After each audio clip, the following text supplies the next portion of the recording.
드리는 기도 중에 하나는 하나님 내가 기도가 부족하니까 성도들의 기도를 들어주세요 그러면 돼요. 굉장히 좋더라고요. 하나님 잘 들어주세요. 또 그게 첫 번째고요. 또 하나는 하나님 어른 기도는 별로 이렇게 순전하지 않으니까 애들 기도 잘 들어주세요 그러고는 애들 기도시키고 그러면 잘 들어주시더라고요. 언젠가는 자동차 세를 내야 되는데 돈이 없어가지고 얘들아 다 모여봐라 그래가지고 애들한테 아빠가 돈이 없다 그러니까 기도했어요. 그런데 정말 한 주 만에 자동차 세를 다 주셨어요. 저도 굉장히 기복적입니다, 여러분. 오늘 말씀 전하기 전에 그동안 들었던 말씀을 좀 정리도 할 겸 해서 사진을 몇 장 보여드리려고 합니다. 사실 설교 중에 사진을 보여드리는 것은 외람되는 거예요. 그런데 아마 여러분들이 저도 전하면서 노력한 것은 저 자신의 삶보다는 저를 통하여서 하나님이 그동안 어떻게 일하고 계시는지 말씀하셨는지 그것을 들려드리고 싶었습니다. 그래서 사진을 좀 보여드리도록 하겠습니다. 이제 첫 번째 사진부터요. 보이시죠? 예, 저희 큰딸이 저한테 준 첫 번째 선물이에요. 저게 학원에 가기 전에 어느 날 저걸 가지고 가서 아빠 생일 선물이야 그러는데 정말 하나님은 내 기도를 안 들으신다. 지금 미술이에요. 그죠? 예, 아내와 제 사진을 보고 저렇게 그림을 선물로 줬어요. 두 번째요.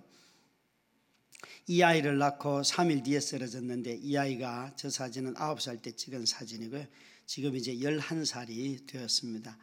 아이는 엄마 젖도 먹어보지 못하고 말소리도 한번 들어보지 못했는데 엄마가 기침을 하면 제일 먼저 달려가서 석션기를 잡고 엄마 가래를 빼주는 애가 얘예요. 사랑은 큰애 둘째가 더 많이 받았는데 희한하죠. 여러분 너무 사랑 주지 마세요. 그 인간들이 그래요. 사랑 못 받은 애들이 더 사랑을 굶주리고 사랑을 표현하는 것도 맞는데요. 그래서 결핍이 꿈을 만들어내기도 합니다. 아이가 이렇게 말해요. 아빠 나 의사 될 거야 그러더라고요. 그래서 왜 그러니까 엄마를 고치려고 그러더라고요. 지금은 만화가로 또 바뀌었어요. 애들 꿈 너무 믿지 마세요. 그 다음 사진요. 예, 아내와 함께 찍은 저 코스모스를 꽂아놓은 이유는 아내와 함께 구리시에서 하는 코스모스 축제에 갔기 때문에 표적을 남기려고 귀에 붙여놓은 겁니다. 그래서 아내와 함께 이렇게 날씨가 좋고 좀 따뜻하고 맞으면 환경이 맞으면 나들이를 가곤 합니다. 그 다음 사진요. 첫 번째 나온 책이 난 당신이 좋아.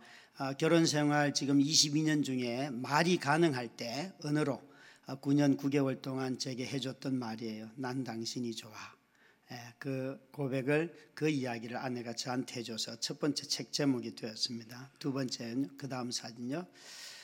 한 5년쯤 앰뷸런스를 구급요원의 차를 끌고 태우고 다니다가 한 5년 지날 때쯤 제가 차를 개조하는 거예요. 봉고차를 개조하고 이동 침대를 사서 넣고 저기 있는 나무 상자 안에는 석션기와 기초적인 의료 장비가 다 장착이 되어 있습니다. 휴대용 그 산소통도 다 있고요. 그래서 어디를 이동하든지 간에 이동하면서 충분히 응급 상황에 대처할 수 있도록 만들었습니다. 심지어 저 안에는 배터리까지 새로 장착을 해서 겨울에도 이 온풍기를 돌리면 훈훈하게 할 수 있도록까지 그렇게 다 해놓고 어디든 간다. 그렇게 생각을 바꾸었습니다. 아내가 집에만 있으면 환자지만 이동하기 시작하면 관계를 맺을 수 있기 때문에 관계를 맺으면 반드시 인간이 됩니다. 그래서 사람은 소통하기 시작하면 더 오래 삽니다. 사랑의 관계를 확인할 수 있기 때문에 이게 단절되는 게 아주 고통이죠. 그 다음 사진요. 제게 있어서 그 지난 삶의 주제가 우리의 연약함, 주님의 능력. 옛날에는 연약함으로 말미암아 주님의 능력이 드러난다 해서 연약함을 수단으로 생각을 했어요. 그런데 10년의 경험을 통하여서 연약함이 수단이 아니고 연약함 속으로 주님이 오시는구나. 주님이 오신다고 해서 내 자신의 연약함이 사라지지는 않는구나. 그럼에도 불구하고 주님의 능력은 드러나더라.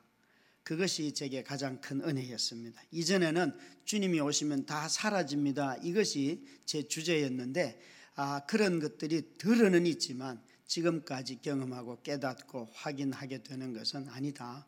고통 가운데 계시고 고통 속으로 오시는 그분을 만나게 되었습니다. 저기에 흰 옷을 입고 계시는 분들 큰 사진을 조금만 키워주시면요. 혹시 첫 번째 나들이 간 장면이 저 장면인데요. 저것은 제 아내를 가르쳐준 학교 스승들을 만나러 간 겁니다. 제 아내가 그래도 이대 나온 여자인데요. 웃으려고 했는데 안 웃어서 굉장히 썰렁합니다. 여러분, 너무 오래된 개그를 하는 바람에 아내가 특수교육을 전공을 했어요.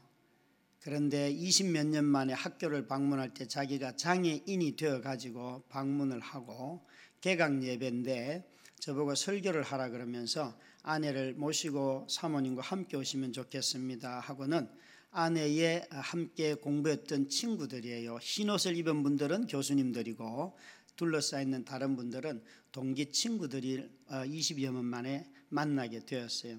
이렇게 이동하면서 친구 관계도 맺게 되고 옛날 친구도 만나게 되지요. 그러면서 다시 한번 옛날을 추억하게 되고 서로 위로하고 격려했던 그런 자리고요. 반팔 입고 있는 장소는 양평에 있는 코바코 콘도라고 하는 연수원인데요. 그곳에서 함께 아내와 차를 마시러 갔고 거기서 남솔 은혜교회 미랄 장애인들의 수련회가 열려서 저희 부부를 그 자리에서 말씀을 전하라 그래서 말씀도 전하게 되는 그런 은혜를 입었습니다. 아마 가장 편한 수련회를 가지 않았을까 싶습니다. 왠가 하면 그 가족들 중에는 누군가가 장애가 있기 때문에 제가 저 아내를 저 모습 그대로 봉고차를 태우고 차에서 내리고 그 수련회장으로 이동 침대를 밀고 들어가도 아무도 이상하게 생각하지 않고 또 다른 회원이 왔나 보다 그렇게 생각을 하시더라고요. 그런데 제가 놀랐던 것은 그 중에 어떤 분이 첫날 설교가 끝나고 난 뒤에 그 교회 교역자를 통해서 이렇게 말씀을 하시더라고요. 목사님, 난 예수 안 믿는데 저 목사님이 사모님 저렇게 데리고 오는 거 보면서 그냥 바로 예수 믿기로 했습니다. 여러분, 사람이 모양이 같아지면요, 그 모양이 같아진 것 속에 역사가 나타납니다. 역사가 나타납니다. 그 다음 사진요. 두 번째 나온 책이 바람 불어도 좋아. 여러분, 책이 별로 제목이 안 좋아서 누가 안 팔린다 그러더라고요. 그래서 무슨 제목이 좋냐 그러니까 바람 피워도 좋아. 다음에 책은 그런 책을 쓸 겁니다. 여러분, 바람 피워도 좋아. 고통을 원한다면 그렇게 부제를 달아서 한번 써볼까 싶습니다. 바람 불어도 좋아.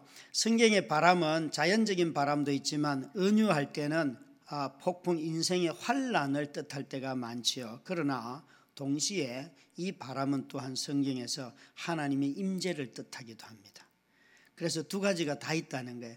그 바람이 그 바람이고 그 바람이 그 바람이라서 뭐가 뭔지 잘 모르지만 하나님이 혼돈 속에서도 일하시고 계신다는 거예요. 그래서 견딜 수 있었고 또 하루하루 지나갈 수 있습니다. 사람들이 목사님 어떻게 긴 시간을 참았습니까? 아니요, 저는 긴 시간 참은 게 아니고 하루를 늘 견디게 해달라고 기도했습니다. 하루입니다. 하루. 하나님 오늘 견딜 수 있는 힘과 지혜를 주시고 오늘을 넘기게 해 주십시오. 이게 긴 시간 동안의 기도였는데 그러다 보니까 10년이 지나갔을 뿐입니다. 그 다음 사진요.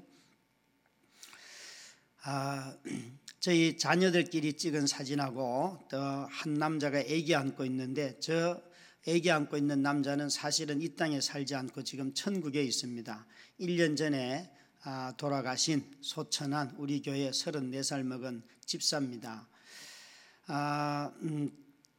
이전에 이혼도 했었고 다시 재혼을 해서 너무 아름답게 결혼 생활을 시작했는데 딱 1년 만에 그냥 주일 저녁에 공차로 나왔다가 운동장에 서서 몸 풀더니만 하고 앉았는데 아마도 심장계통에 문제가 있었던 것 같아요. 그대로 소천했습니다. 정말 10년 만에 교회 생기고 10년 만에 생긴 일인데요.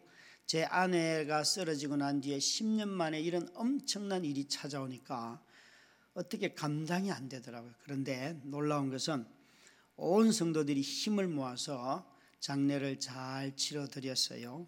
그런데 그 유가족 중에 한 분이 저한테 이렇게 묻는 거예요. 목사님, 복음이 뭐예요? 그러는 거예요. 왜요? 그러니까 아니 이 교회 성도가 도대체 몇 명인데 모였다 그러면 200명에 가까운 성도들이 다 옵니까? 그러는 거예요. 그래서 우리 200명이 다 안 돼요. 그랬더니만요, 자기는 많은 장례식장에 가봤지만 정말 울면서 이렇게 진심으로 장례 치러주는 것을 본 적이 없는데 복음이 뭡니까? 이렇게 묻더라고요. 여러분, 성도의 사랑은요, 그 자체가 죽은 자를 살리는 힘이 있습니다. 이 미망인인 여집사님이 혼돈을 겪고 그러지만 지금 교회를 잘 나오고 있습니다. 함께 신앙생활 하고요, 온갖 수련회 다 같이 가고 그렇습니다. 그리고 제가 아이들과 찍은 저 사진은 작년 2월 달에 큰딸이 고3인 큰딸이 아빠 내가 디자인을 공부하려고 하는데 이탈리아는 가봐야 되는 거 아니야? 그래서 아이들 셋 다 데리고 이탈리아 지금 여행 가서 지금 여행 중입니다. 굉장히 배포가 크지요, 그죠? 그래서 갔다 오면서 빚을 지고 갚고 다 했지만 참 놀라운 것은 여행을 한 달 동안 이탈리아 전역을 꼼꼼히 하면서 아이들의 성격도 알게 되고 또 아이들이 저 여행이 끝난 뒤에 그 수학 4점 받았던 우리 아들이요 3월부터 매일 밤마다 1시간 반씩 공부를 하더라고요. 저에게는요 이탈리아 여행의 수학은 큰딸이 아니고 둘째예요. 그래서 그놈이 반장이에요. 자기 반에. 야, 반장은 공부 잘하는 애가 되는 거 아니야? 그러면 애는 이렇게 말해. 성품이 좋은 애가 되는 거지. 대단한 녀석이에요. 그래서 정말 있잖아요. 애가 얼마나 능글능글한지 막 갖고 놉니다. 그런데 그 말에 보면 미움이 없고 사람이 따뜻해요. 근데 그 아이가 스스로 공부하기 시작했어요. 저 여행이 끝나고 난 뒤에 이러는 거예요. 아빠, 내가 건축하면 어떨까? 이러는 거예요. 그런데 여러분 여행에 관한 책들을 읽다 보면 이탈리아 여행을 하고 난 뒤에 그 입에서 건축 이야기가 나오면 그건 여행을 제대로 했다는 거예요. 왠가 하면 건축술이 가장 발달된 나라 중에 하나가 이탈리아고 그대로부터 건축을 하려면 수학과 기하학을 다 해야 됩니다. 그런데 이놈이 수학을 진짜 열심히 해요. 제가 최근에도 물어봤어요. 너 진짜 그거 할 거냐? 그러니까 너무 기대는 하지 마시고 기대는 하지 말라는데 하고는 있어요. 예, 참 여러분 아이들이 너무 어릴 때 초등학교 3학년 이전에는 여행해도 잘 모릅니다. 그때는 어디 데려다 놔도 수영장이 최고로 좋습니다. 그래서 해외 갈 필요도 없고 수영장에 가면 돼요. 그런데 3학년 이후가 되면 다 기억해요. 그래서 여러분들 정말 자녀들하고 공부보다는 함께 놀면요 그 결대로 자라는데 이번 크리스마스 때 아주 재미난 숙제를 냈어요. 산타와 예수의 차이를 문항을 가지고 차이를 구분해라. 그리고 문항 하나에 500원을 준다 그랬더니만 큰애는 바빠서 뭐 관심도 없고요. 둘째는 아빠 뭐 500원 벌려고 그거 하겠어요 그러더라고요. 그런데 막내가 했어요. 막내가 15문항을. 그런데 제가 정말 놀란 것은 그 면문항이 이런 게 있어요. 산타는 루돌프를 다스리고 예수님은 온 세상을 통치하신다. 와, 산타는 12월에만 우리와 함께하고 예수님은 항상 우리와 함께 하신다. 여러분 대단한 신학자 아니에요? 물론 틀리는 것도 있어서 점수를 깎아서 5,000원만 선물을 줬어요. 여러분 아이들 교육할 때 막 심각하게 하는 게 아니에요. 그냥 지나가는 말로 묻고 답을 하고 거기다 또 좀 잘하면요 반드시 인센티브가 필요해요. 인센티브 없이 어떻게 애를 키웁니까? 여러분 애들은 돈을 좋아해요. 그런데 어른들도 돈을 좋아해요. 그렇죠? 모든 인간은 아시면서 왜 그래요? 여러분 종업원들도 다 돈을 좋아해요. 더 주시면 진짜 좋아해요. 이왕 주는 거 더 주면 좋겠죠. 그렇게 아이들하고 함께 살아가는데요 엄마의 빈자리를 메꿀 수는 없습니다. 그거는 아무리 어떤 누가 도와줘도 메꿀 수 없어요. 하나님이 빈자리를 채워주시지는 않습니다. 그것은 구멍으로 남겨져 있어요. 그러나 아이들이 성장해 가면서 그 영향력이 줄어들 뿐이에요. 그 다음 사진요. 이 사진들은 제가 아프니까 제게 찾아오시는 분들이고 함께 만나는 분들이에요. 젊은 아이가 보이죠. 저 사진은, 저 아이는 31살 먹은 자매예요. 26살 때 약물 부작용으로 쓰러졌는데 제 아내와 똑같은 질병이 왔고요. 이 가정은 엄청난 부자예요. 엄청난 부유하고 한데 딸만 둘 있는데 그 막내딸이 영어도 잘하고 중국어도 잘하고 인물도 잘생겼고 뭐 정말 다재다능한 애고 아주 뛰어난 애예요. 그런데 쓰러졌어요. 그 엄마가 미국에서 간병하다가 제 책을 읽고는 저한테 연락이 와서 그럼 한국에 오세요 했는데 가까운 데 오셔서 사시게 돼서 지금도 늘 교제하면서 크리스마스만 되면 저 아이와 제 아내와 함께 만나서 같이 크리스마스 찬양 축제를 합니다. 아픈 사람들 몇몇 사람들 초청을 해가지고 올해는 6월 6일 날 미리 당겨서 했고 12월에는 두 가족만 만났는데요. 6월 6일 날 지금 오른편에 블루색을 입고 있는 그 여자분이 보이시죠? 박은희 전도사님이라고 하는 전도사님인데 이분은 누구인가 하면 세월호 사건 때에 자기 조카 유예은이가 죽었어요. 그 조카가 죽었어요. 그리고 그 옆에는 이제 고모부가 되죠. 제가 그 유가족 중에 한 두어 분을 초청을 했어요. 그리고는 그 찬양 집회를 쭉 하면서 카페를 빌려서 제 아내와 저 청년과 또 몇몇 사람 불러서 찬양 가수 한 분을 불러가지고 찬양 집회를 쭉 하는 거예요. 한 15명에서 20명 미만에. 그랬더니만 저분이 나중에 끝나고 일어나서 이렇게 말하는 거예요. 목사님, 지난 1년 동안 한 번도 마음이 쉰 적이 없는데 오늘 2시간 동안 쉬게 해주셔서 참 고맙습니다. 여러분, 참 아픔은요, 누가 뭐라 그래도 이유 없이 아픈 사람은 아픔 그 자체로 대해주는 것이 큰 위로가 됩니다. 그 다음 사진요. 이것이 6월 6일 날 찍은 사진입니다. 여러분, 제 아내가 이동을 하려면 저렇게 복잡해요. 이동 침대에다가 뉘고 둘둘 말고 뭐. 근데 주변에 있는 모든 분들은 저희 성도도 계시고 아닌 분도 계시고 예수 안 믿는 분도 계시고 노동운동 하다가 감옥 갔다가 인생 혼란스러운 분도 계시고 그런데 참 저는요, 고통이 사람들을 만나게 하고 만나서 인생이 뭔가에 대해서 얘기할 수 있게 하는, 그래서 노동운동 하다가 감옥까지 가서 살다가 나온 분은 어느 날 자기 집에 그 아내가 저희 교회에 왔어요. 그 아내는 예수를 믿는데 지금도 1년 반을 다녔는데 이렇게 말해요. 우리 성도들 앞에서 성도 여러분, 저는 접신을 못해가지고 아직 예수는 안 믿습니다. 그래요. 굉장히 특징 있는 단어를 쓰지 않습니까? 접신을 못해서. 무슨 말인지 이해하셨죠? 그런 단어들이 풋풋하게 이렇게 예배 중에 나오면 우리 다 웃고 난리 나잖아요. 얼마나 그게 좋습니까, 여러분? 그런데 어느 날 자기 집에 초청을 받아 갔더니만, 김 목사님, 나하고 나이가 동갑인데 오늘은 목사로 온 게 아니고 친구로 우리 집에 온 거예요. 술이나 한잔 합시다. 그러면서 소주잔을 내더라고요. 그래서 한 잔 주세요. 그러고 받아 먹었어요. 그랬더니 옆에 있는 여집사님이 저 목사 술 먹인다고, 아유 이게 무슨 술이냐고, 이게 음식이지요. 그러면서 제가 막 먹었어요. 제가 술을 먹었어요, 음식을 먹었어요? 말 좀 똑바로 해봐요. 그렇게 주저하지 말고. 여러분, 한 잔의 술이 위로가 될 때가 있어요. 그죠? 친구 맺을 때도 있다고요. 왜 이러세요? 또 분위기가 집에 냉장고에 다 있으면서 은혜 받고 나가면서 분명히 또 한 캔 들고 갈 분도 계실 텐데, 여러분 너무 그렇게 힘들게 살지 마요. 그렇다고 술 취하라는 소리는 아니에요. 이제 끝났지요? 아직 더 있습니까? 제 아내입니다.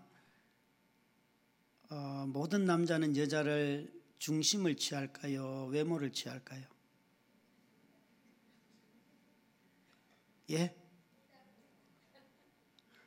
모르세요 그걸? 청년들아, 모든 남자는 여자를 볼 때 외모를 취한다. 절대 사역자들의 말에 속지 마라. 사람을 볼 때는 중심을 봐라. 아니요, 절대 안 봐요. 여러분 정 목사님 사모님 아름다워요? 안 아름다워요? 여러분 모든 교역자들 사모님들 예뻐요 안 예뻐요? 그러면서 청년들에게는 늘 중심을 보라고 말을 해요. 얼마나 악한 종들인지.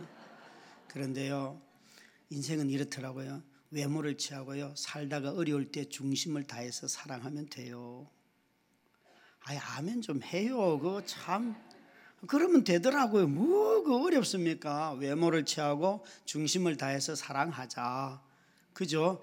자, 자기 배우자하고 같이 앉으신 분들, 여보 당신은 지금도 예뻐. 빨리 얘기해 주세요. 옆에 분에게 빨리 고백해 주세요.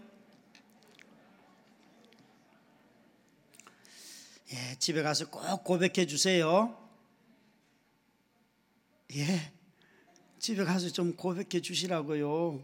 예, 다 목사님 가정교육을 다시 하셔야겠어요. 아무도 할머니들이 아멘 그러고 막. 젊은 사람들 대답 좀 해봐요. 결혼한 젊은 분들. 당신은 너무 아름다워요. 그죠? 정말 진실한 분들이에요. 주 앞엔 절대 거짓말을 안 하겠다고 지금. 입이 얼마나 무거운지. 여러분, 오늘 주제가 모든 사람의 종이 되라예요. 교회 오면 제일 많이 하는 얘기 중에 하나가 교회가 서비스를 잘해야 된대. 서비스를. 서비스가 뭡니까 여러분? 교회에서는 여러분 하나님이 우리 보고 서비스 잘해라 하신 적이 없어요.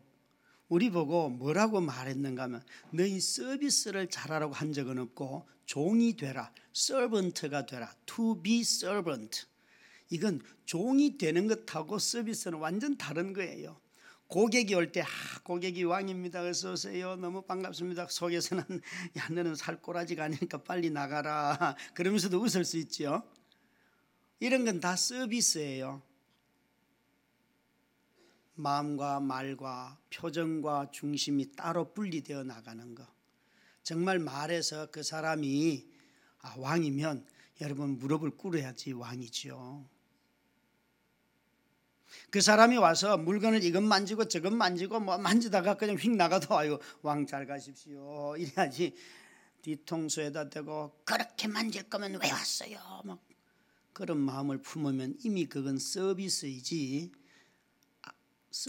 종이 된 게 아니에요. 여러분, 교회 안에 들어오면 들어올수록 서비스가 많아집니까? 종들이 많아집니까? 종인 척 하는 것은 다 서비스예요. 서비스는 사람을 변화시키지 못합니다.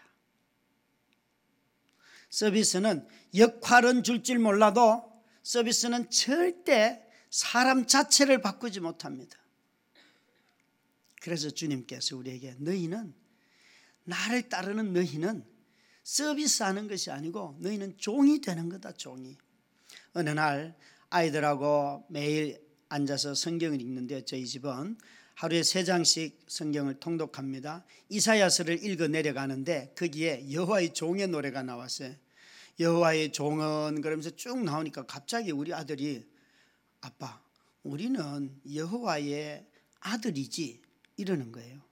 그래서 맞다. 그러니까 밑에 있던 막내가 아빠 아들이면 여자인 나는 어떻게 되는 거야? 여호와의 자녀지.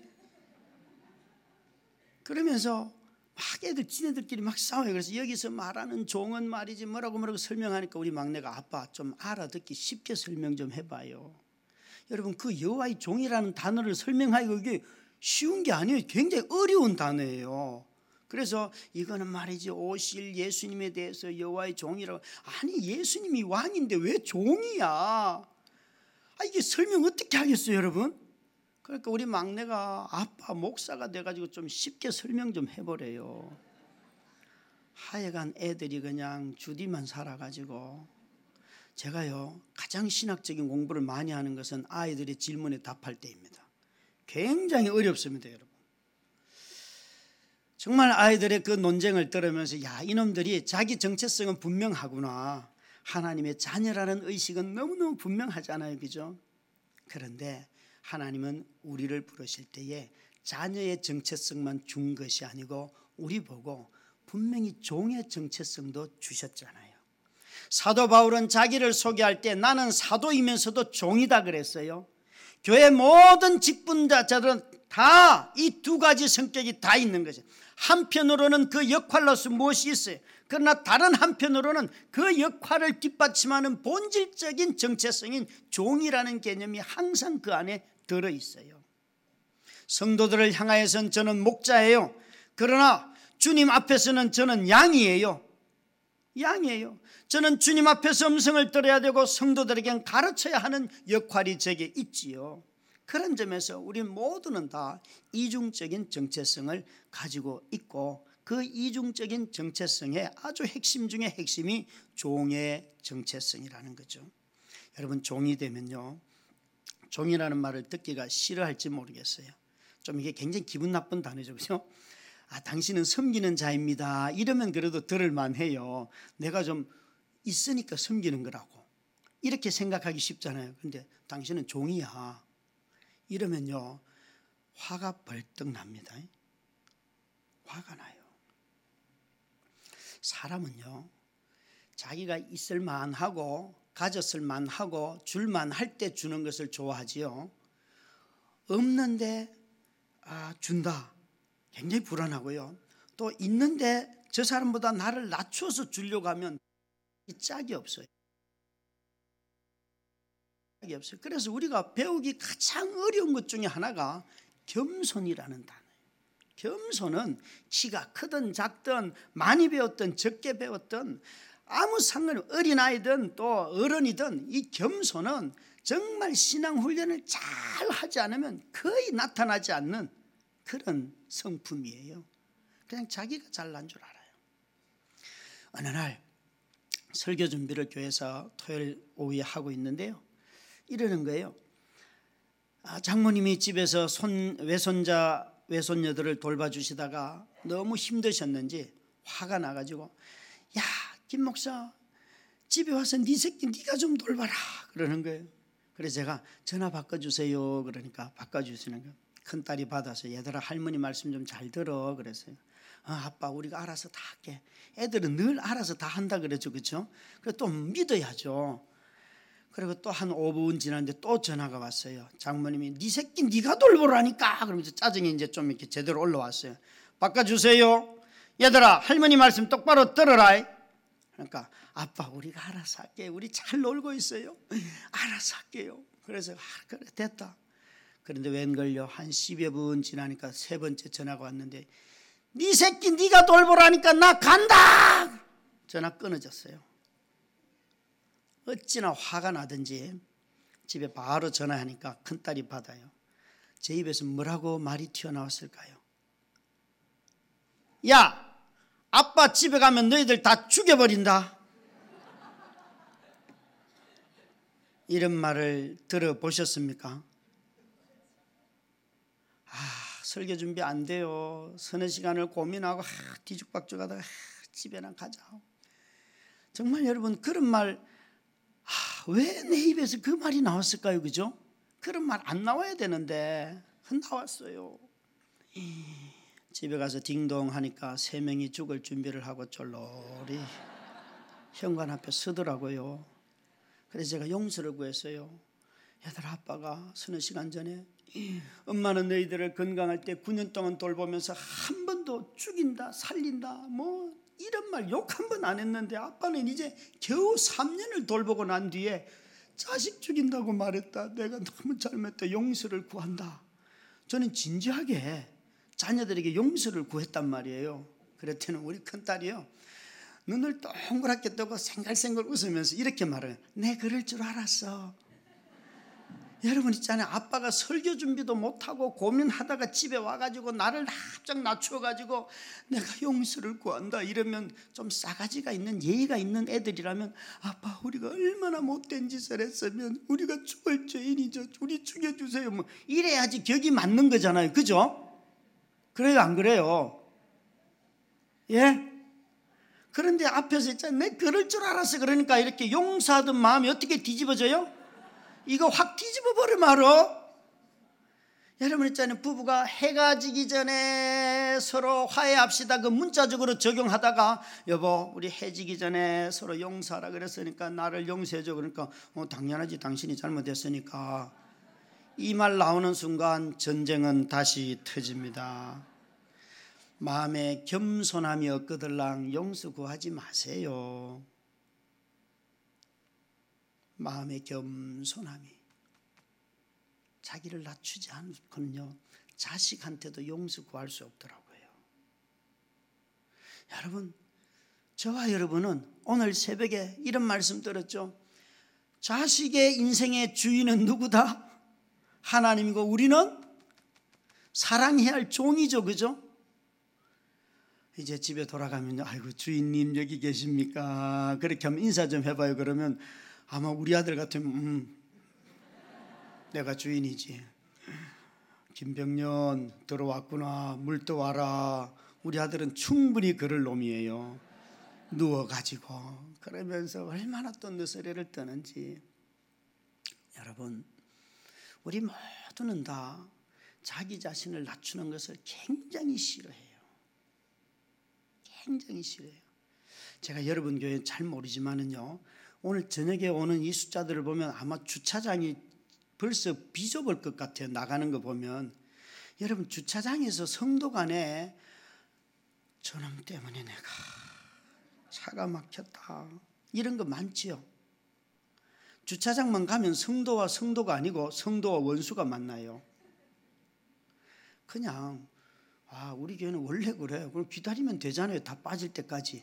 저 사람 급한 일이 있나 보네.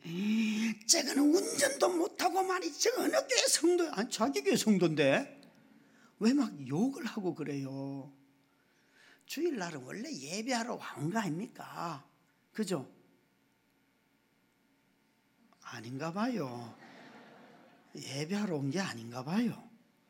여러분 주일날 다 차 막힐 때는 여기 마당밖에 없어요. 제가 보기에는 그냥 여유롭게 나가고 여유롭게 들어오면 되지 않아요?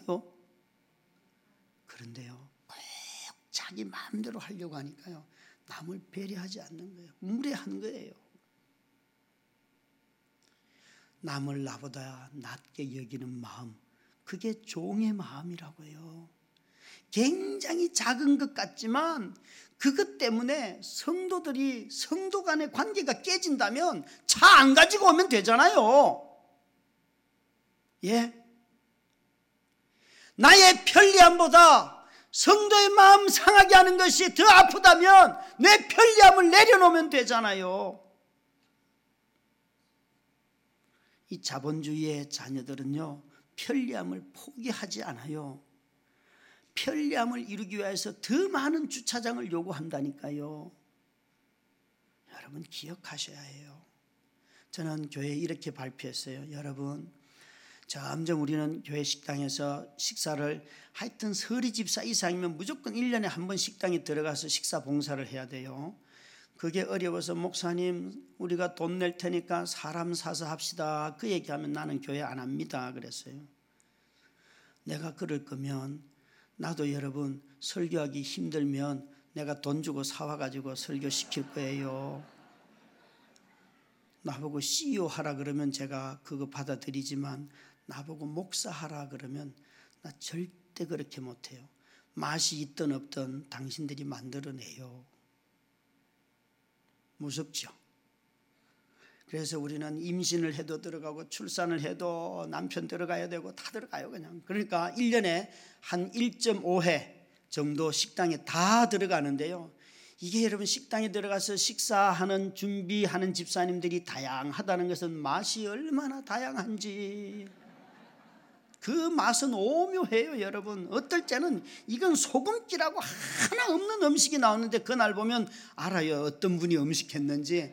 아무도 말 못해요. 그냥 먹는 거예요.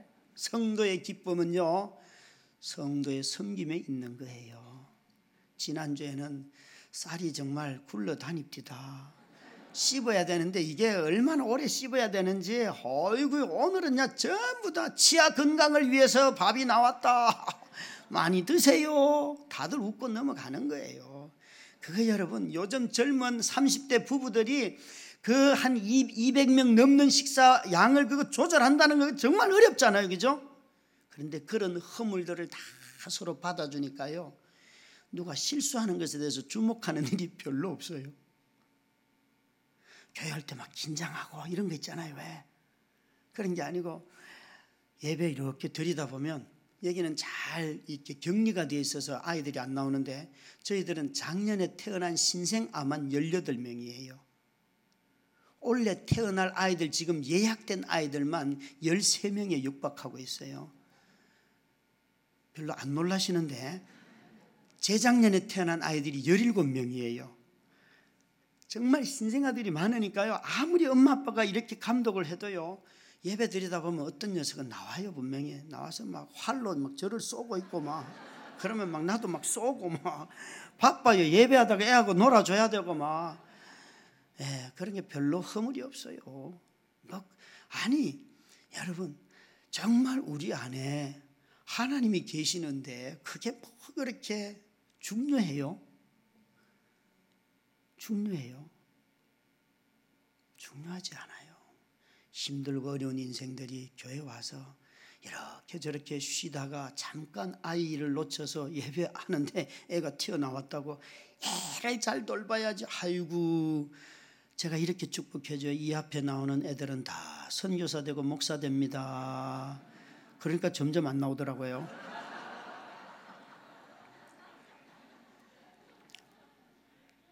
여러분, 다들 주인이 많은 곳에 가면 긴장이 많아요.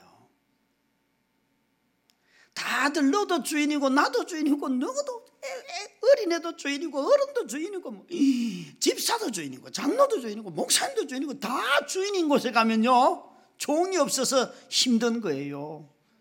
종만 있는 데 가면요 재미있다니까요. 우리가 종이 되면요 삶의 속도가 늦어져요. 남을 섬기려고 하기 때문에 자기 성질대로 안 된다 이 말이에요.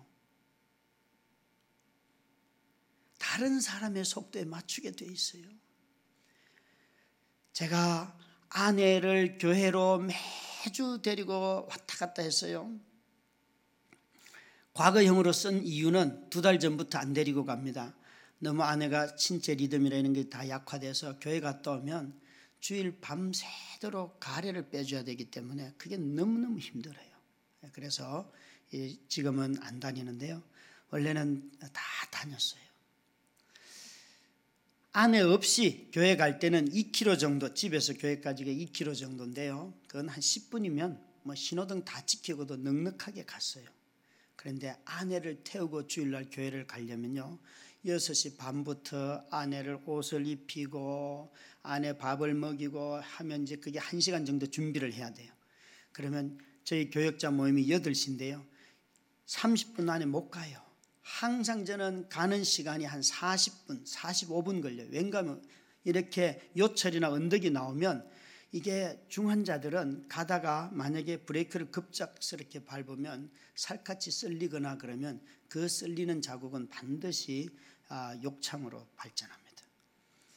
피부가 이게 참 많이 혈액순환이 잘 안 되기 때문에, 그래서 정말 천천히 가야 돼요. 그러다 보니까 평소 10분에 가던 그 거리를 거의 40분 평균 가는 거예요. 그럼 가면 또 이제 청년들 도움 받아서 이동 침대를 들고 3층까지, 엘리베이터가 없기 때문에 들고 올라가서 아내를 다 안정시켜 놔야지만 교역자 모임에 들어갈 수 있는, 이런 일들을 해보면서요 깨닫게 된 것이, 내가 누구를 섬긴다는 것은 삶의 속도를 그 사람에게 맞추는 거구나, 내게 맞추는 게 아니구나. 얘들아 빨리 와, 그건 누구에게 맞추는 거예요? 부모가요 막 빨리 가면서 야 빨리 안 하면 야 기차 놓치게 생겼잖아, 그건 놓쳐야 되는 게 정상이죠, 그죠? 놓쳐야 되는 게 정상이에요. 그런데 전부 다 자기 삶의 속도에다가 아이들을 맞추면서 이 말도 안 듣는다고, 아니 걔도 열심히 따라오는 중이라니까요. 여러분 제발 그러지 좀 마세요. 삶은 강한 사람 중심으로 그 가정이 운영이 되면 문제가 좀 많아집니다. 그런데 약한 사람들 중심으로 가정이 움직여지면요, 거기에 기쁨이 있어요. 참 희한합니다. 어린아이가 있을 때 가정이 기쁘지요. 그러면 아픈 어른이 있으면 기쁠까요, 안 기쁠까요? 다들 어른이든 아이든 아프면 그 사람이 약자예요. 그런데 머릿속에서 저 사람은 어른이지 아니요, 그 사람 아픈 사람이라니까요. 만약 약한 사람을 중심으로 움직이지 않으면 사고가 납니다. 강한 사람들만 살아남는 교회는 뜨돌이가 많습니다. 약한 사람들이 머무는 교회는 공동체가 됩니다. 그 차이입니다.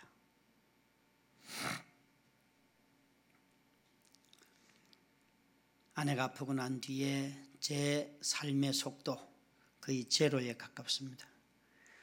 7년 반 동안 설교 나간 적 거의 없습니다. 그냥 집, 교회, 병원, 집, 교회, 병원, 그것도 바빴습니다. 그래서 아무것도 계획 세울 게 없습니다. 왠가 하면 내일이 그대로 똑같이 오기 때문에, 똑같은 일이 반복되어 오기 때문에 예상할 필요도 없습니다. 속도 제로. 제가 만약에 그 속도를 어기고 어디 가서 뭘 한 가지 일을 하고 왔다 그러면 분명히 어딘가에 펑크가 나고 있고 삶이 혼돈 자체로 더 많이 빠집니다. 그런 일들을 수없이 겪었어요. 여러분, 삶이 느려지는 과정을 잘 수용할 때 아름답게 늙는 거예요. 노화를 잘 수용하지 못하는 사람들은 여러분 자꾸만 젊었다고 착각해요. 어른들 만나거들랑 여러분, 젊은 여러분들 아이고 젊습니다 그렇게 인사하지 마시고 너무 아름답게 늙으셨네요 이렇게 인사 좀 해봐요. 왜 요즘 어른들은 다들 젊다고 해야지만 막 웃을까요? 속는 걸 알면서도. 예? 그렇잖아요. 우리는 이상한 두려움이 참 많아요. 나의 연약함을 수용하는 것 자체를 너무 많이 두려워하기 때문에 그래요. 너무 많이 두려워하기 때문에.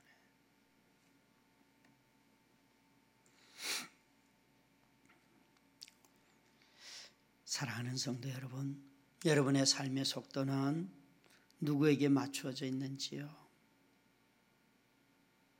저는 이 세상에서 제일 느린 분을 한 분 꼽으라고 한다면 예수님을 단연 꼽겠어요. 예수님은 도대체 이 세상에서 일을 하시는지 안 하는지 생색이 안 나잖아요. 그죠? 한 해가 지나면 뭔가 기념비가 막 나타나고 막 내가 원래 이런 업적을 했다 막 이런 프리젠테이션 하고 이래야 되는데 뭘 하신 것 같기도 하고 안 하신 것 같기도 하고 하여튼 세상은 옛날이나 지금이나 똑같은 것 같고 막 그래요. 그분이 종로로 타느라고 아마 그럴 것 같아요. 우리에게 가장 약한 자들에게 삶의 속도를 맞추고 걷고 계시기 때문에 그렇습니다. 그러나 기억하실 것이 있어요. 그 삶의 속도는요, 하루가 1000년 같고 1000년이 하루 같다 그랬어요. 여러분, 하나님의 시간을 함부로 말할 수 없습니다. 느리다 빠르다 절대 말할 수 없습니다. 목사님 오래 참았네요. 아이고 이게 오래라면 올해 오랫동안 지나온 거라면 앞으로는 저는 이제 새로운 삶에 들어가겠지요, 그죠? 그런데 모른다예요. 하나님이 보실 때 이 시간은 얘야 이제 겨우 한 발 뛰었다 그렇게 말씀하실 수도 있어요. 싫지만 하나님 내 인생 다 늙어가요. 아내 쓰러질 때는 흰머리가 없었어요. 그런데 11년이 지나고 나니까 흰머리가 너무 많아가지고 성도들이 목사님 이제 늙은 줄 알겠네. 우리 목사님이 늙네 그래요. 그런데 저는 늙는다고 말하는데 하나님은 아직도 여유가 많으신가 봐요. 제 아내의 삶의 속도에 맞추어 놨기 때문에 그래요. 여러분, 종이 되어 섬기고 싶거들랑 삶의 속도를 늦추세요. 종이 되어 섬기는 사람들은 반드시 욕먹습니다. 섬긴다는 말의 뜻은 좋은 뜻이고요. 불임을 당한다 이러면 어떻게 생각해요? 누구한테 불임을 당하는 존재입니다. 당신이. 굉장히 기분이 안 좋죠. 우리 예수님도 매도 맞고 비난도 듣고 조롱도 듣고 그랬어요. 여러분 욕 먹어봤어요? 욕? 며칠 전에 아파트 주차장에서 접촉사고가 났어요. 저하고 다른 동에 사는 입주민하고 접촉사고가 미약하게 났는데 이제 뭐 각자 수리하고 서로 그 청구된 내용을 서로에게 요청합시다. 그렇게 하고 아주 쿨하게 잘 헤어졌어요. 그리고는 이제 각자 수리하기로 했는데 이분이 자꾸 수리를 안 하고 민기적거리더니만 저한테 수리하는 데를 안 해요. 그래서 제가 압니다. 그럼 이번 주는 시간이 안 되니까 다음 주 토요일 날 갑시다. 그러고는 그 다음 주 토요일 날 이제 가자고 전화를 드리니까 이분이 지금 이 차를 가지고 어디 가야 되는데 이거 보험으로 처리하면 안 됩니까? 이러는 거예요. 그래서 뭐 그렇게 하시죠. 혹시 알아보셨습니까? 그러니까 정말 범버가 긁혔는데 조금 긁혔어요. 36만 원을 달라는 거예요. 그래서 그럼 통째로 가시려고요. 그러니까 그렇게 가격이 나왔습니다. 그래서 그러면 제가 야매로 가서 색칠 다 도색해 올 테니까요. 우리 야매하는데 같이 가시죠. 제가 알아놨습니다. 그랬더니만 이분이 저한테 이제 막 저하고는 이제 이렇게 남자끼리 대화를 하는데 갑자기 전화선을 타고 저 뒤에서 아주 앙칼진 그 아주 표독스럽게 보일 것 같아요. 앙칼진 목소리를 들으니까 그 뒤에서 전화 소리가 탁 하나 들리는데 야 이 개새끼야 무슨 소리를 그렇게 해. 다 물려줘야지 이러는 거예요. 개소리 하지 마라 그러는 거예요. 그래서 제가요 저는요 제가 그 말을 딱 듣는 순간 도대체 이 여자는 정신이 있나 없나. 지금 지 남편이 누구하고 얘기하는데 그 상대방을 개소리 그러면 지 남편은 지금 뭐가 되는 거야 이거. 여러분 그 여자는 누구 욕한 거예요? 이해가 안 되세요? 말은 잘 써야 돼요. 자기 남편하고 저하고 지금 대화 중이에요. 협상 중이에요. 우리 화를 낸 것도 아니에요. 그런데 개소리 하지 말라고. 그래서 제가 속으로 정말 어쩌면 저렇게 자기 남편을 향해서 개라고 말하냐. 여러분 있을 수 없는 일이잖아요. 그리고 넘어갔어요. 그래요 그러면 보험으로 처리합시다. 그렇게 하고 끝냈는데 그 다음부터 제 마음속에 분노가 일어나는 거예요. 나한테 개라 그랬어. 찾아가서 한번 뒤집어 말어. 아니 어떻게 사람을 이렇게 대하지? 계속 하루 동안 생각이 나는 거예요. 여러분 욕먹기 전에는요 욕먹어도 그건 있지 뭐. 내가 원래 안 그런 사람이니까 넘어갈 것 같잖아요. 그런데 계속 삼삼하게 떠오르다라니까요. 내가 개소리를 들었어. 이럴 수가 없지. 아침에 전화해가지고 다시 만나가지고 한번 붙을까 말까. 여러분 참 우리가요 서로 잘 대화하다가도 험한 말 들으면 그 말이 사라지지 않아요. 우리 모두는 다 종의 역할은 하는 듯 하지만 종이 되는 어떤 상황이 딱 되면요 그거 받아들이기가 그렇게 어려워요. 그렇게 어려워요. 그래서 네가 나를 이렇게 무시해부터 시작해갖고 이제 싸움이 시작이 되는 거예요. 저희 교회에 여러 부류의 사람들이, 교회는 여러분 이렇게 찾아오는 분들이 많은 교회는요 신앙의 컬러가 다 다릅니다. 여러분 일단은 교파별로 다 옵니다 이게. 그래서 누구는 기도할 때 막 방언으로 해야 되는데 막 장로교인들은 방언으로 기도하면 미치는 거야. 저 집에 가서 하지 왜 교회 와가지고 방언으로. 순복음 교인들은요 교회 오면 방언밖에 기도 안 해요. 여러분 막 찬양하는데 이런 혼자 나와 찬양 이거 정말 쓸렁해가지고 견딜 수 없어요. 막 찬양팀 나와 춤추면서 막 양복 입고 다 해야 되는데 막 이건 거의 수도원 분위기의 지금 찬양이거든요. 여러분은 잘 견디고 계십니까? 사람이 많이 온다는 것은요, 신앙의 컬러와 기질과 살아온 배경과 환경이 다 다른 사람들이 여기 가득한 거예요. 그들로부터 어떤 말을 들을지 여러분 몰라요. 그런데 그 언어를 들었을 때 깊이 생각을 해야 돼요. 저 사람이 나의 인격을 모독하네? 그게 아니에요. 그 사람만이 쓰는 독특한 언어들이 있기 때문에 즉각 반응하면요, 다 서로 간에 상처가 돼요. 물어보셔야 돼요. 물어보셔야 돼요. 참 교역자 몇 명 안 되는 작은 교회임에도 불구하고 쓰는 언어가 달라가지고 늘 싸워요. 늘 싸워요. 참 그거 어렵습니다. 나는 좋은 뜻으로 말해도 저쪽에서 들리는 거는 나쁜 뜻으로 들리는데 나보고 뭘 어쩌라는 거냐. 네 마음대로 네가 담임해라. 이런 얘기를 부교육자들한테 가끔 해요. 야, 네가 담임해라. 내가 그거 모르겠다. 야. 네. 서로 그러면서도 또 함께 붙어 사는 거 보면 신기하지요. 네. 여러분 정말 욕을 먹으면 반드시 마음에 탁 치고 들어오는 게 있어요. 자존심이 상해요. 자존심. 여러분 예수 믿을 때 자존심 죽였어요? 안 죽였어요? 아침마다 새롭고 늘 새로우니 주의 성실이 크도다. 이 찬양 있죠, 그죠?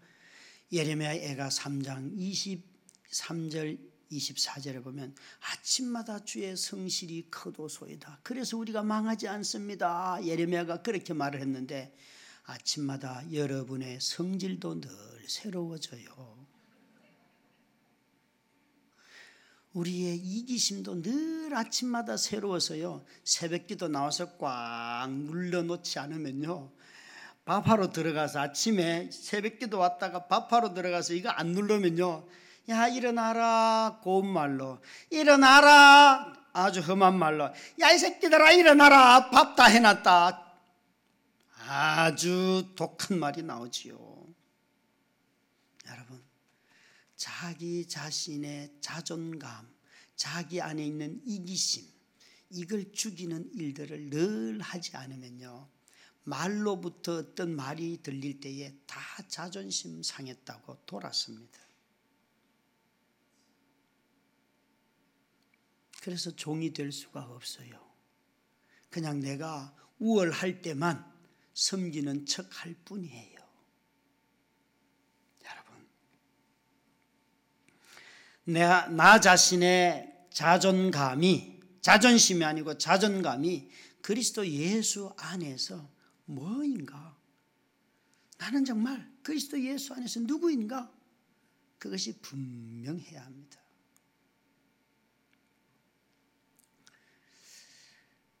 어느 날 지하철 전도를 나갔는데요, 전도를 나가서 이렇게 전도를 하니 어떤 아가씨가 화들짝 놀라면서 나 당신 같은 사람 싫어 이러는 거예요. 그 사람 많은 데서 대단히 자존심 상하죠. 그래서 그러면서 빨딱 일어나고는 모욕을 딱 주고 이제 다음 정거장에 내리려고 문 앞으로 딱 가서 서는 거예요. 그래서 제가 그 여자 옆에 가서 딱 섰어요, 옆에. 그리고 저도 내리는 척 하면서 딱 서고 있다. 내릴 때쯤 돼서 이제 딱 쳐다보면서 나는 당신 같은 사람이 밥맛이야. 그런데 하나님은 당신을 사랑한대. 난 그게 싫어.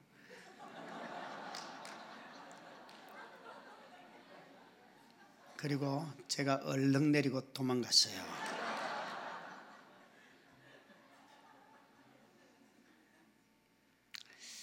지혜가 좀 필요하고 담력이 필요하죠, 그죠? 택시를 타면요, 택시 아저씨들에게 교회 다니세요, 예수 믿으세요 그러면요 막 욕부터 하잖아요. 그러면요 뭐라고 말해? 그 욕 다 들으면서 돈까지 낼 필요는 없잖아요. 아저씨 운전이나 좀 잘해요. 내가 언제 뭐 아저씨한테 욕 들으려고 이 차 탔습니까? 운전이나 똑바로 해요. 그리고 돈 주고 내려야 돼요. 돈 주고 내릴 때 그 스름돈 받으면 돼요, 안 돼요? 그걸 받다가는 여러분 싸움 나요. 빨리 주고 그냥 내려요. 그렇게 사람들이 말이 거친지 몰라요. 그죠? 말이 거친 말이 사람에게 먹히는 게 아니에요. 부드럽고 지혜로운 말들이 잘 들려요. 여러분, 말에 상처 입는 종들이 없기를 바라요. 원래 나는 그런 존재야. 나는 그런 말로 나는 무너뜨려지지 않아. 그렇죠? 여러분, 그 말 몇 마디에 무너지는 신앙이에요? 그는 환난도 아니고 핍박도 아니에요. 그런 말이 오면 믿음의 방패로 자기를 보호하시면 돼요. 니야 찌꺼려라. 나는 아무 영향력 없다. 여러분, 종들은 말로부터 자기를 보호해야지만 섬길 수 있다고요. 그런데 종으로 사는 모든 인생은 한 가지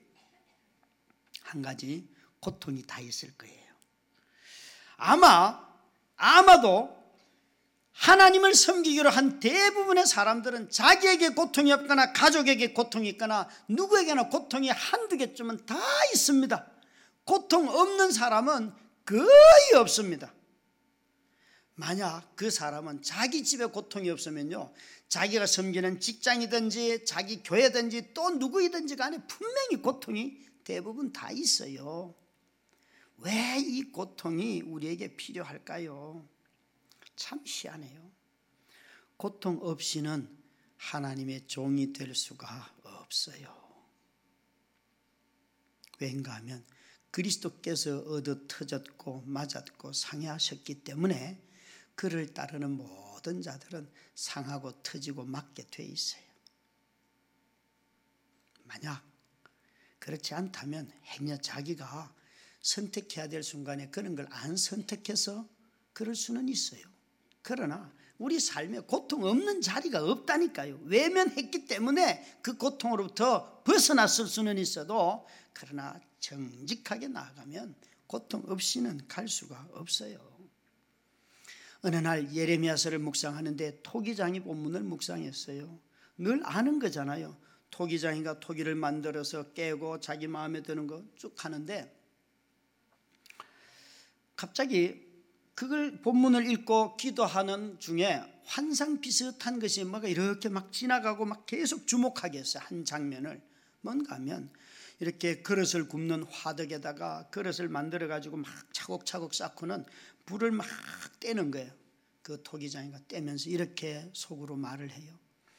이번 그릇은 깨지지 말아야 되는데, 좋은 그릇 나와야 되는데, 그러면서 막 뗐다가 다시 이제 막 식히고 다시 꺼내가지고는 보고 또 깨고 버리고 빼고 이러는 거예요.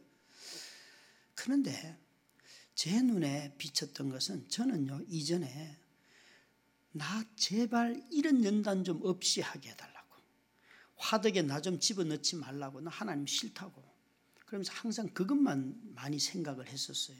왜 나를 불구덩이에 넣냐고요. 하나님, 나는 금이고 뭐고 다 싫어요. 그냥 적당하게 좀 살게 해주세요. 그러면서 막 울었다고요. 그런데 그날은요, 그릇이 보이는 게 아니고 그 화덕에 불을 지피고 그릇을 넣고 다시 꺼내고 깨고 하는 그분이 막 땀을 뿔뿔 흘리면서 막 이번에는 막 이런 그릇이 보이는 게 아니고 그 그릇을 만드는 토기장이의 그 엄청난 열심이 눈에 보이는 거예요. 그때 알았어요. 아, 내가 고통당할 때에 나를 만드신 저 주인도 앉아서 응원도 하고 또 힘도 주고 기다리고 다시 꺼내보고 그러면서, 병현아, 내가 너 기다리고 있다. 너 정말 이 시험 다 통과하고 나오면 나오. 막 그런 모습이, 나보다도 불구덩이에서 나는 나 못 살겠다고 아우성치는데 바깥에서는 가만히 온전한 그릇이 나오기를 기다리고 계시는 그 그릇의 주인을 보게 하시더라고요. 제 입에서 왜 사역자가 정결해지려고 하면 왜 고백만으로 안 됩니까? 나는 예수님의 보혈의 피로 내 죄가 다 사해졌습니다. 깨끗해졌습니다. 왜 그거로만 안 됩니까? 왜 삶의 이 많은 엄청난 아픔들을 통하여서 나 자신을 그렇게 정결하게 깨끗하게 거룩하게 만들려고 하십니까? 그냥 고백만으로 깨끗하다고 인정해 주시고 끝내주세요. 아니요. 거룩함은 고백으로 이루어지는 것이 아니라 경험과 삶으로 이루어지기 때문에 주님이 몸을 입고 이 땅에 오셔서 로마서 1장 말씀을 보면 거룩한 성결의 삶의 순종으로 이루셨다고 했어요. 여러분, 저와 여러분에게 고통 없는 사람은 없어요. 그런데 그 고통을 자꾸만 내가라고 생각하기 때문에 그런데 아니요. 온 우주를 만드시고 자기 아들까지 이 땅에 보내셔서 온 세상을 회복시키려고 하셨던 하나님의 마음이라면 우리에게 온 고통은 우리가 죽는다고 해서 남의 죄가 사해지는 게 아니잖아요. 아니 여러분, 제가 지금 겪고 있는 이 고통은 그냥 질병이에요. 질병. 아내가 아픈 질병. 누구나 걸릴 수 있는 거. 참으로 저와 여러분이 인생을 살다 보면 하나님의 종들은 다 하나님에게 찔리는 거예요. 하나님에게 찔리는 거. 그게 아픈 거예요.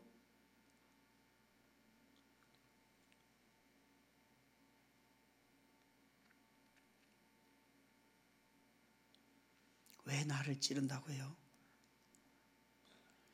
내가 찔린 흔적을 그대로 드러낼 때에 그곳에 하나님의 긍휼이 있다는 것을 알기 때문에 그래요.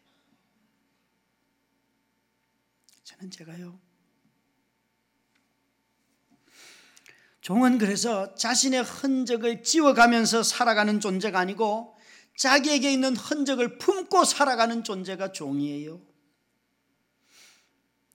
40살에 쓰러진 아내, 10년 동안 부부관계 못 해봤어요. 여러분, 10년의 혹독한 성적인 유혹이 제 앞에 펼쳐졌다고요.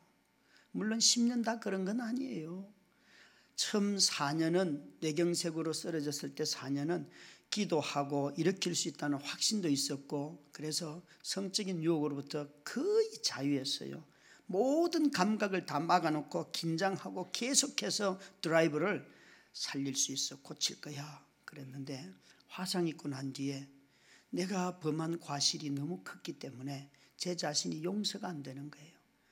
왜 병든 환자를 데리고 가서 기도를 시키며 또 찜질기를 올려줬으며 왜 그건 용서가 안 돼요. 그래서 그때부터 나도 내 인생 막 살자, 이따위로 살아서 뭐하냐. 그리고는 마음에 유혹이 찾아오기 시작하는데요, 견딜 수가 없는 거예요. 선배 목사님 찾아가서 상담을 받기도 하고요. 목사님, 저는 개척교회 목사인데 아내가 이렇고 이 유혹이 너무 심해서 왔어요. 그러니까 저를 상담해 주신 분이 영락교회 담임하셨던 임영수 목사님이에요. 목사님이 저를 보면서, 김 목사님, 인간이네요. 내가 결혼할 방법을 가르쳐 줄게요. 예? 목사 한수증을 노예에 반납하시고 병든 아내하고는 이혼하시고 마음속에 있는 그 젊은 여자하고 결혼하세요. 제가요, 그분이 진짜 신령하다는 걸 그걸 통해서 알았어요. 제 마음속에 젊은 여자가 있다는 건 말도 안 했는데 다 아시더라고요. 이 상담은 15분 만에 끝나는 거예요. 상담은 이렇게 하는 거예요. 그래서 제가 일어나려고 하니까 젊은 목사님 앉아봐요. 성적인 유혹은 빨리 극복하려고 하면 반드시 집니다. 천천히 지나가세요. 6개월도 빠르고요, 1년도 아마 빠를 겁니다. 그럼 이제 천천히 그냥 지나가래요. 목사가 여러분 지저분한 생각을 그냥 뭐 팍 끊어버리지 뭘 그걸 또, 그죠? 예? 그런데 그분 말씀이 맞았어요. 2년 반 동안 저 혹독하게 훈련했어요. 본당 앞에서요, 어떤 날은 밤새도록 두 손 들고요, 하나님 나의 정욕을 거둬가십시오. 밤새도록.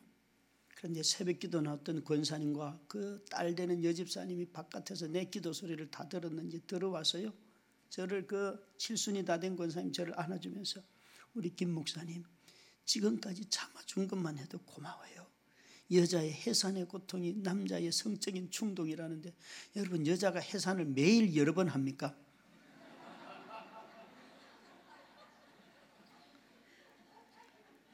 권사님하고 흥 울면서 껴안고 있잖아요. 정말 그렇게 지나가기도 하고요. 지역에서 모이는 작은 교회 목사님들 모임에 가서 내가 어젯밤에 자유행위를 했어요. 나는 정말 이 유혹을 이길 수가 없어요. 그러면 또 다른 분도 나도 했어요. 나도 해요. 뭐 이 지저분한 얘기를 해가면서 지나가고, 그 목사님이 두 번째 목사님 그냥 건강하다고 생각하고 정죄하지 마세요. 정죄하면 반드시 집니다. 여러분 그렇게도 지나가고요.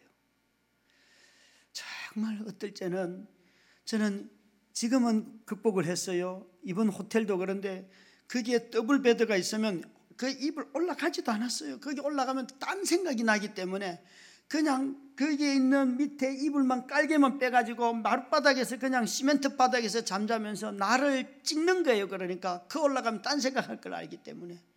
그래서 저는요 더블 베드가 싫어요. 더블 베드가. 지금은 극복했습니다. 극복했다고 해서 유혹이 없는 건 아니지요. 그렇게 2년 반을 씨름하던 어느 날 요한복음 8장에 가늠하다 잡힌 여인을 가지고 설교할 준비를 하는데 본문을 쭉 읽고 있는데 갑자기 성령님이 이러는 거예요. 병년아, 너 네 죄가 다 용서받았다 그러는 거예요. 제 입에서 무슨 말이 튀어나오는 줄 아세요? 당신은 용서했는지 몰라도 나는 나를 용서 못해. 내가 왜 그 밤에 아내를 교회 데려갔으며 왜 찜질기를 올려줬으며 왜 내가 그 수련회 강사 응했으며 수많은 원망이 다 쏟아지는 거예요. 남자가 자기를 정죄하면요 그것은 하나밖에 없어요. 자기 몰락의 길로 가는 거예요. 마음 깊은 곳에서 아무도 나를 이해해 줄 수 없다는 그 생각, 그 외로움이 찾아왔을 때 유혹이 찾아왔는데요, 정말 그 씨름씨름 하는데 네가 네 죄 용서받았다 그러는데 당신은 용서했는지 몰라도 나는 나를 용서 못해 그러면서 막 울고 있었어요.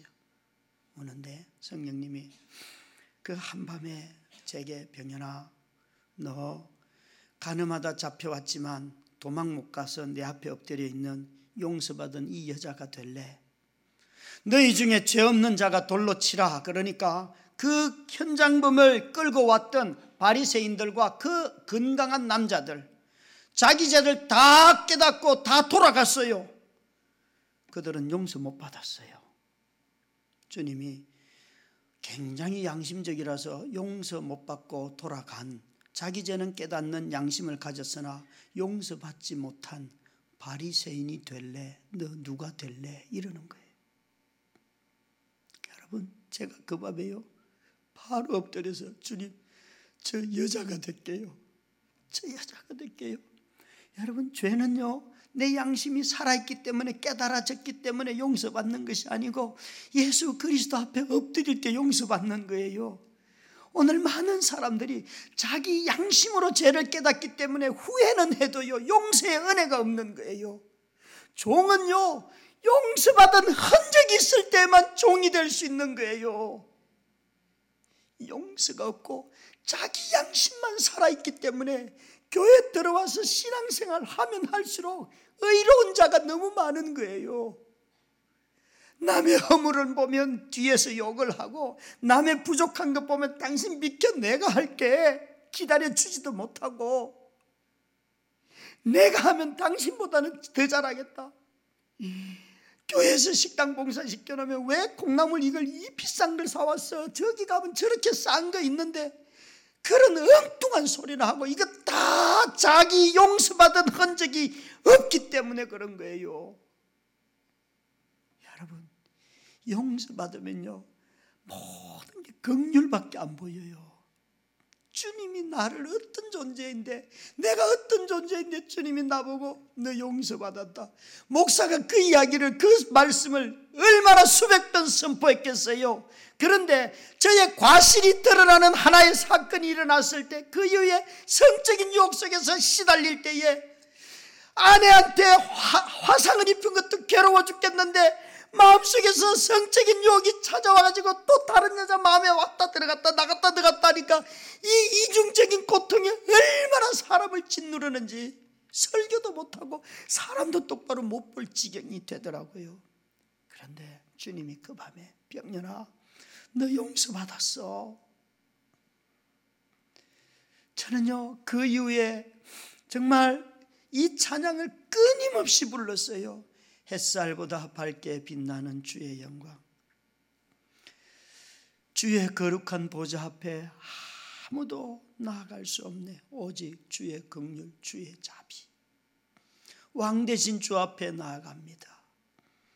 그 찬양 부르면서 하나님, 저는 허물 많은 신하예요. 허물 많은 신하예요.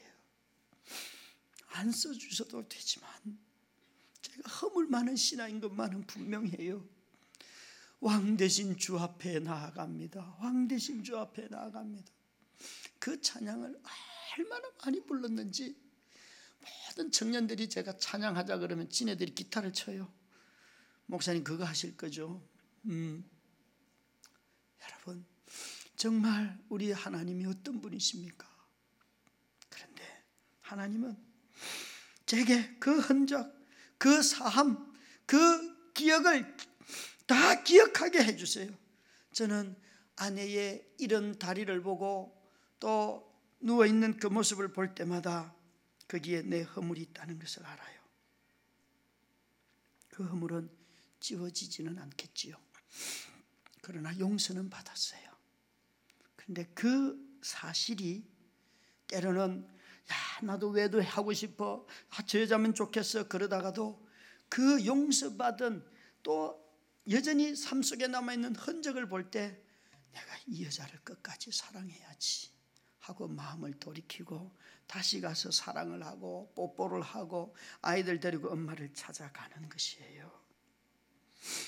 사랑하는 성도 여러분, 여러분들은 오늘 설교의 제목이 모든 사람의 종이라고 했어요. 제가 이렇게 설교 제목을 잡지 않았어요. 사랑의 종이 되십시오 이렇게 말한 게 아니에요. 사람의 종이 되라고 했어요. 사람의 종. 사랑의 종이라는 뉘앙스와 사람의 종이라는 뉘앙스는 완전 달라요. 그렇죠?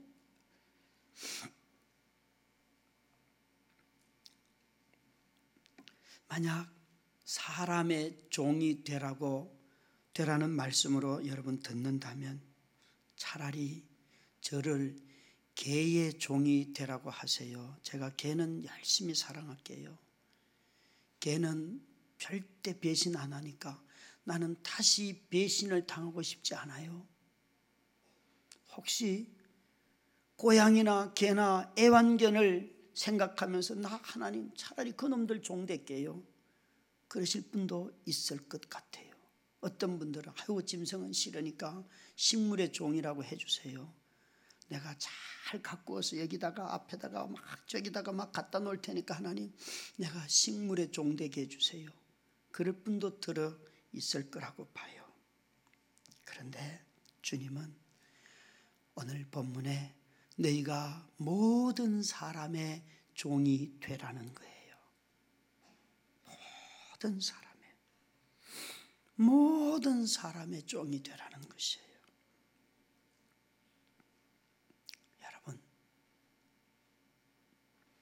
여러분은 정말 난 그 사람만 빼면 좋겠어 라고 하는 사람이 있으신지요? 제게는 제 아내가 그런 존재예요. 10년이 지나면 고통이 익숙해지는 줄 알았는데 아니요, 고통은 익숙해지는 게 아니에요. 늘 새롭게 다짐하고 나아갈 뿐이고 그날 넘어가는 것밖에는 없어요.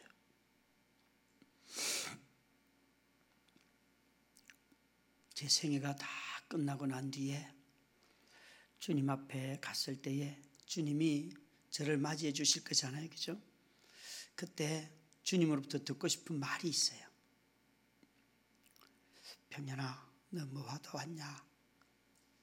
그렇게 말하면 제가 먼저 듣고 싶은 말이 뭔가 하면 첫 번째는 주님이 저를 보면서 병현아, 나 네가 보고 싶었어. 주님이 저를 보고 병현아, 너는 나를 눈으로는 볼 수 없었지만 나는 눈으로 네가 어떻게 걸어가는지 다 보고 있었어. 그리고 나 진짜 너 보고 싶었어. 그 말 들었으면 좋겠어요. 그러면 저도 주님한테 저도 주님이 보고 싶었어요. 여러분, 이 고통과 고난은 비전을 가지고 이겨나가는 것이 아니라, 낳는다는 비전, 그것이 아니라 내가 만날 주님에 대한 소망이 이 삶을 살게 해요. 그리고 주님이 저한테 물어주셨으면 좋겠어요. 너 뭐 하다 왔니? 그러면 저는 22살에 예수 믿고 예수님 너무 좋아가지고 선교사 가려고 막 했는데 캠퍼스에서 전도자 하라 그래서 막 15년 하다 보니까 어느 날 또 교회 하라 그래서 교회 막 했더니만 교회 개척하자마자 아내가 탁 쓰러져 가지고요. 40살 이후부터는 병든 한 여자 돌보다가 여기 왔어요. 그게 제가 한 일 전부예요. 그러면요, 주님한테 이런 말씀 듣고 싶어요. 착하고 충성된 종아, 네가 심히 작은 일에 충성했다. 지극히 작은 일에 충성했다. 여러분, 자기 마누라 자기가 돌보는 것은 큰일이 아니에요.